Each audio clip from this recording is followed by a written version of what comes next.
We're going to show the people a professional Carpenter bee treatment. So what I like to do, and I'll see if I can get this to fish in first, is the way I like to do it. Or sometimes you can even, well, it's actually really good because you can come from this side of the structure and you can see them in here, and they start all the way here. So that tube actually went inside that hole pretty well. Shoot it with a little dust or a little aerosol, and then I'll pull that out. I'll let it set for a minute to see if we get any bees while I move on to the other holes. I can pull this one out, and then here's another hole here, and I can just keep fishing through the holes. And I'm treating very simple. It's not a very, very hard thing to do. It's just like you said, you've got to be thorough and you've got to take your time and go through all these holes. So I'll hit those holes really, really quick. And this is nice because you can turn this upside down and I don't really have to get close.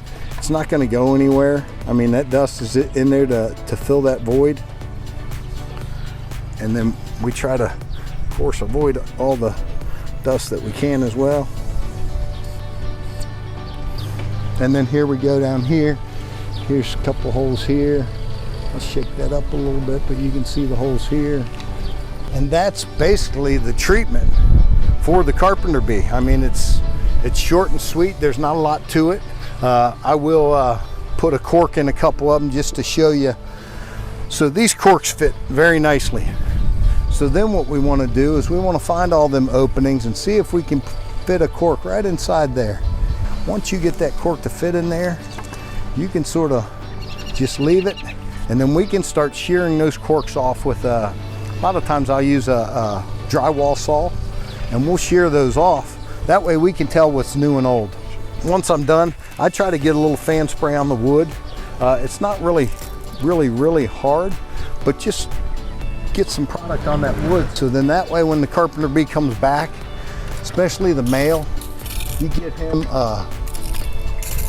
get some product on there to where we're making life very difficult for that male to sit on there and burrow or whatever might be using it. We've got some product on there, and then we move on to the next post. Sure.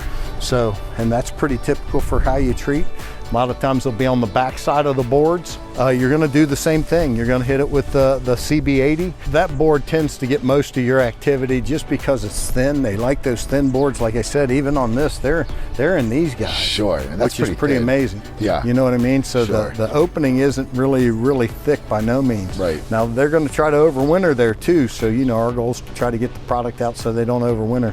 There's nothing that we don't do. That's right. And like I said, when in doubt, it's a free estimate. And like I said, just being in the industry and knowing some of the tricks of the trade to get to some of them areas is very important. Because, absolutely. You know, if you think you're going to be able to spray them areas down and think you're going to solve it, I mean, right there you have 10, maybe 12 holes. Sure. 12 holes, let's say times 2, that's 24 bees just in that post. So absolutely. That's a lot of activity in one small area. Awesome. Hey, everybody stay safe. Take us out, big guy. Hey, stay safe. Thanks for coming out. Enjoy your week.